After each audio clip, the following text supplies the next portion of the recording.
अमृताच्या बाबतीत जे काही होईल त्याच्यासाठी तुला किंवा मला कोणीही जबाबदार धरणार नाही. तो विरोधी पक्षनेता कर्णिक बेभरोशाचा माणूस आहे, त्याच्यावर किती अवलंबून राहणार. अगं मी म्हटलं होतं ना तुला, आपल्या शेजारच्या गावातली पोरगी म्हणून हेच ती सुगंधा. गावावरनं काय रान मेवा बिवा आणला का नाही? का तुझं बोंडू बिंडू आण. मी जी बातमी सांगणार आहे ना, त्या बातमीचं नाव आहे नरसिंह किल्लेदार. जानकी आहे की तुझी काळजी घ्यायला. कोण जानकी? अगं बाबू कसं आहे ग माकड, कसं उड्या मारते, कसं उड्या मारते माकड, कसं उड्या मारते. वा वा वा वा वा.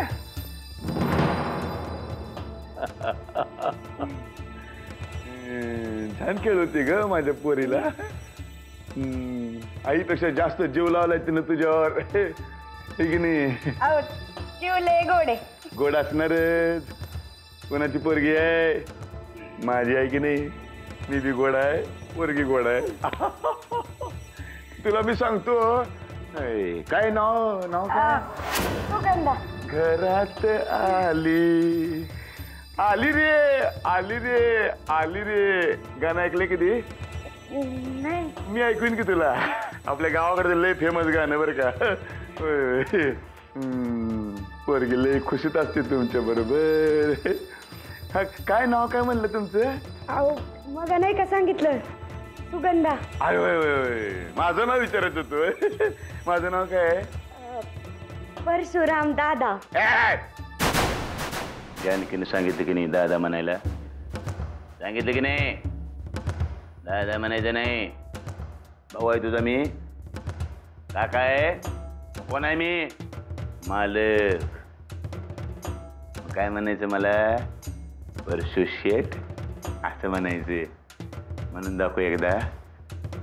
परशु शेठ. हा, आता कसं एक गोष्ट लक्षात ठेव, या खोलीला आपलंच समजायचं. कवा बी यायचं, कवा बी जायचं, कवा बी. लक्षात आलं नव्हे? जाऊ मी आता. कुठं? बाहेर काम आहे. मी कुठे अडवले तू मसनी? जायचं तिकडे जावा. सुगंधा ग. परत एकदा जाता जाता माझं नाव घेऊन दाखव की. परशु शेठ. लय गोड वाटते. काय ग सुगंधा, अशी कावरी बावरी का झाली? शेव ललू नको ललू नको. काय नाही, खेळत होते तिच्याशी. ही इकडे शेवची काळजी घ्यायला आली माहितीये ना तुम्हाला? माहिती. आणि हे मी तुम्हाला खूप चांगल्या भाषेत सांगते, हे पण कळतंय ना? शेव रडू नको. चल सुगंधा चल. काय झालं? काय झालं? आपण जायचं का भूल जायचं का?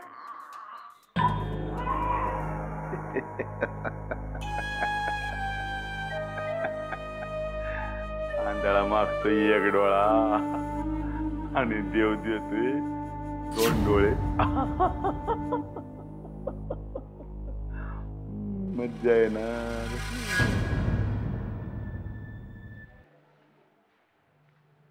नमस्कार वागणेश साहेब. काय आज सकाळीच भेटलो आपण, तरी सुद्धा आता मला अचानक बोलवलं. विशेष?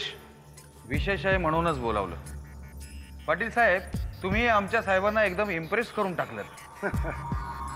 चकित तर तुमच्या साहेबांनी मला केलंय हो. नाही म्हणजे त्यांच्याबद्दल बऱ्याच नवनवीन बातम्या कळतायत मला.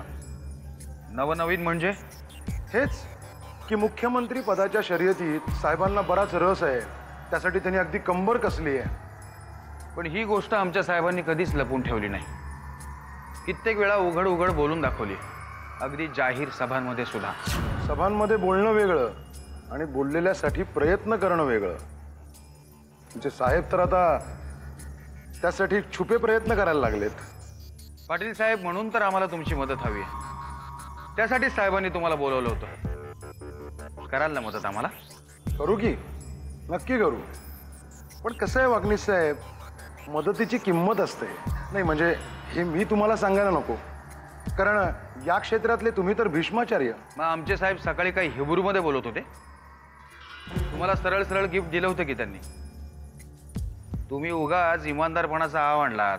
गोळ्या, चॉकलेट्स, बिस्किट मला नाही आवडत. माझी भूक थोडी जास्त आहे. थोडी म्हणजे केवढी? बकासुरा एवढी, भीमा एवढी की कुंभकर्णा एवढी? आकडा तर कळला पाहिजे ना. पण आकडा सांगितल्यावर चक्कर तर नाही ना येणार. पाटील साहेब, मला माहिती नाही ही पैसे मागण्याची किंवा घेण्याची तुमची कितवी वेळ आहे, पण त्याच्या गुणिले 100 वेळा मी लोकांना पैसे दिलेत. तुम्ही फक्त आकडा बोला. 1 करोड.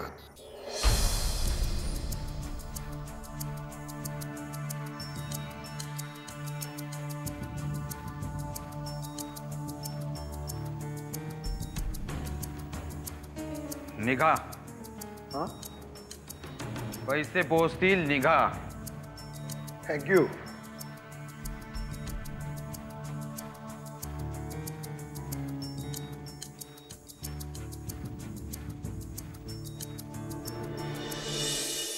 जानकी, हां हे बघ, मी जरा देवळात जाऊन येते. 1-2 कामं पण आहेत आणखी. तुझ्या आईला घेऊन जाते बरोबर. का? आईला का? अगं, इथली सगळी परिस्थिती कळलेली आहे त्यांना. अस्वस्थ आहेत ग बिचारे. आता त्यांच्याशी मीच बोललेलं जास्त बरं नाही का. गण्याला घेऊन जाते बरोबर. तुलाही नेलं असतं पण नाही आत्याबाई, मी समोर असले तर तुम्हाला मोकळेपणाने बोलता येणार नाही ना. तुम्ही जा, मी थांबते इकडे. आणि हो, अमृता एकटी आहे घरात. तिच्याकडे नीट लक्ष ठेव. हं? येतेच मी.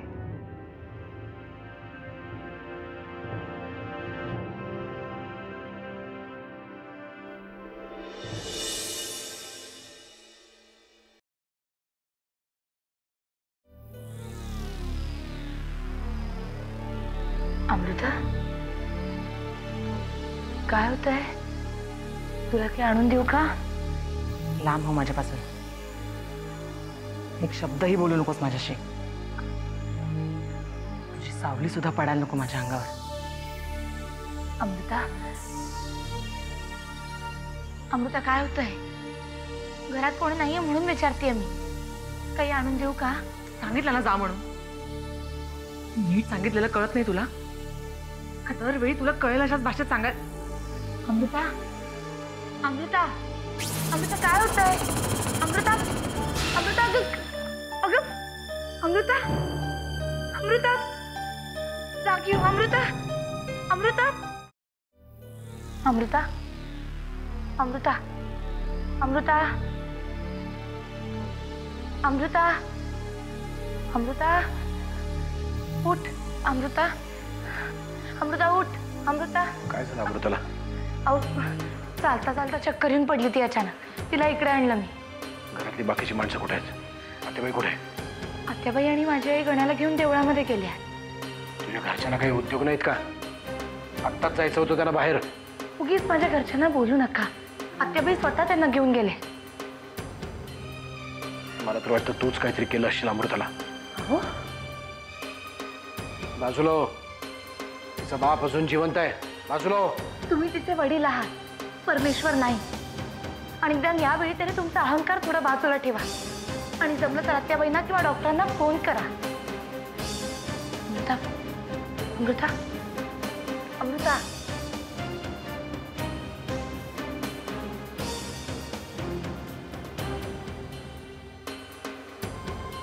आत्याबाई कुठे आहेस तू? अमृता, अमृता, अमृता. हो, बातमी एकदम पक्की आहे. 100%. हो, गेले 5-6 महिने ती त्या किल्लेदार साहेबांच्याच घरात राहते. हो, तीच तीच जी शपथविधीला त्यांच्या बरोबर आली होती. अहिल्या किल्लेदारची बहीण. हो, सध्या ती साहेबांची खूपच खास झाली आहे. तसं समजलात तरी चालेल. अहो, वाकनीस साहेबांना जी बाजूला करू शकते ती काही करू शकते.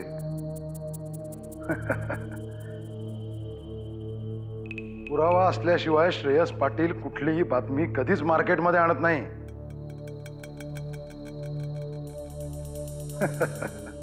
नाही नाही नाही, बॉम्बगोळा हाती लागलाय.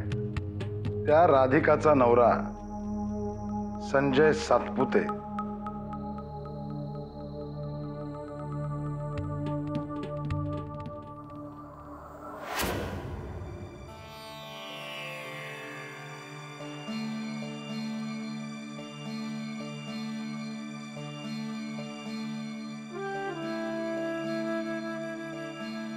आत्याजी,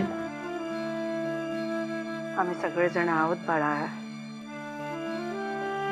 नाही, आता आता ठीक आहे मी.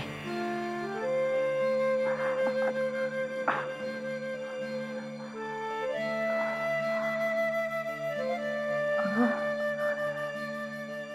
अचानक काय झालं काही कळलंच नाही ग.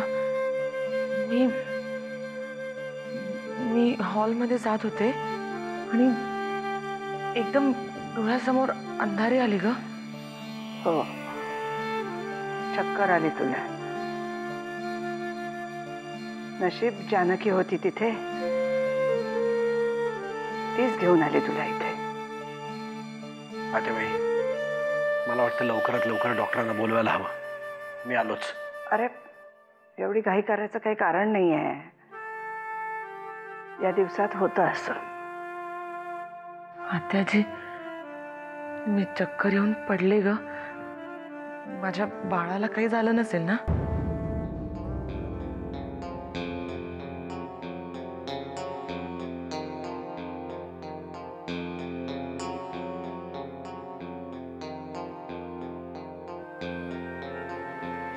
तर नाही ग बाई, काही होणार नाही तुझ्या बाळाला. तू अजिबात काळजी करू नकोस बरं.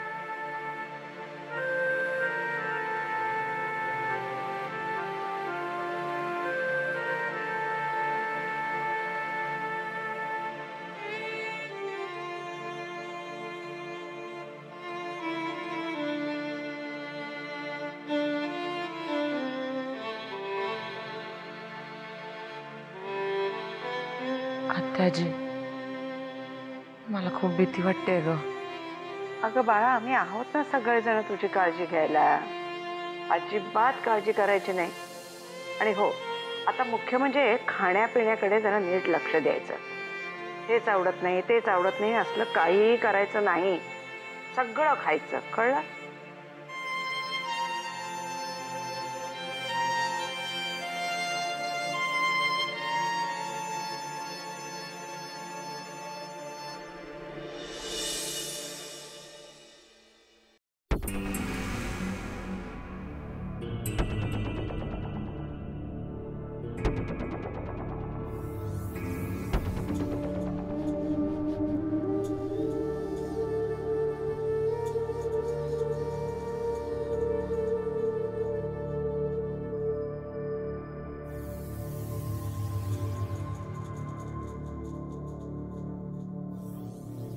जानकी,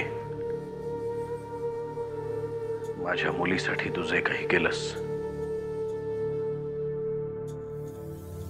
त्याबद्दल मी आभारी आहे तुझा.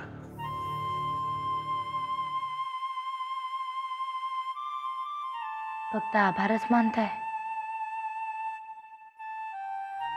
मला वाटलं डॉक्टरांच्या हातावर कशी फी टेकवतात ना, तशी माझ्या हातावर टेकवाल तुम्ही. टोमणे मारायची गरज नाहीये. फक्त आभार मानलेत मी तुझे. तसं नाही, आजकाल जी भाषा तुम्हाला कळते ना, त्याच भाषेत बोललेलं बरं. माझ्या मुलीसाठी तू जे काही केलंस त्यासाठी मी तुझे आभार मानतोय. तर लगेच डोक्यावर बसू नकोस.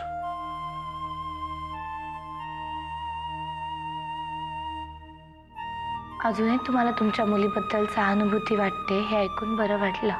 माझं हे बदललेलं रूप फक्त तुझ्यासाठी आहे. म्हणजे अमृताला आणि तिच्या बाळाला आता कोणापासूनही धोका नाही असं समजून ना मी.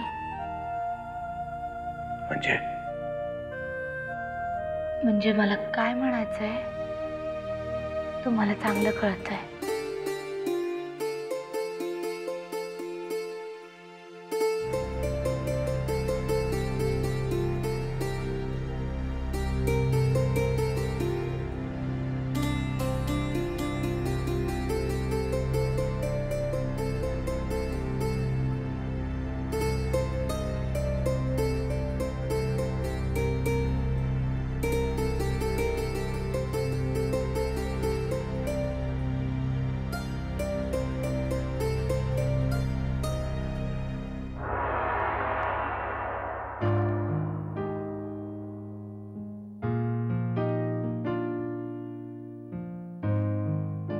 जानकी, येते मी.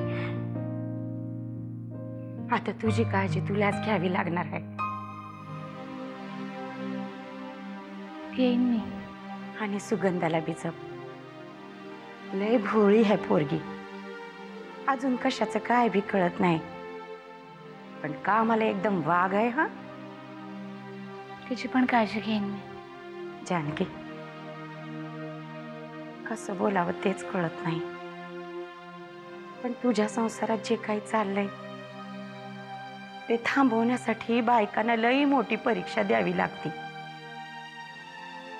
तुला पण ती द्यावी लागणार असं वाटतंय. आई, काही झालं तरी माझा संसार मी पुन्हा पहिल्यासारखा करेनच.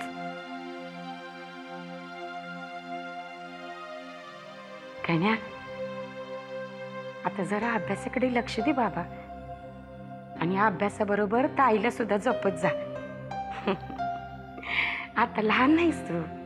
आई, तू म्हणते मी लहान नाहीये, ताई म्हणते जास्त शहाणपणा करू नकोस. मला काही कळतच नाहीये. अरे पोरा, लहानाने लहानासारखंच वागायचं असतं, पण वेळ पडली ना तर मोठ्या माणसासारखं बी वागावं लागतं. या आई, तू मला अजून गोंधळात टाकतेस. तुला जसं वागायचं तसं वाग, तुला जे करायचं ते कर, कळलं? आता कशा पण युगाच भांडताय. येते म्या. चल.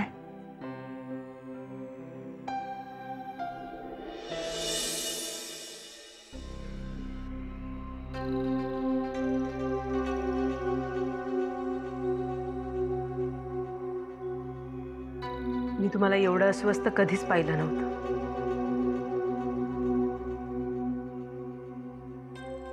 काल अमृताची जी अवस्था झाली ती पाहिल्यामुळे मी असा अस्वस्थ झालं.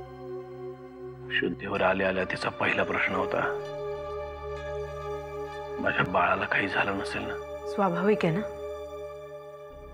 कुठल्याही गरोदर बाईच्या बाबतीत असा अपघात झाला तर तिचा पहिला प्रश्न हाच असणार.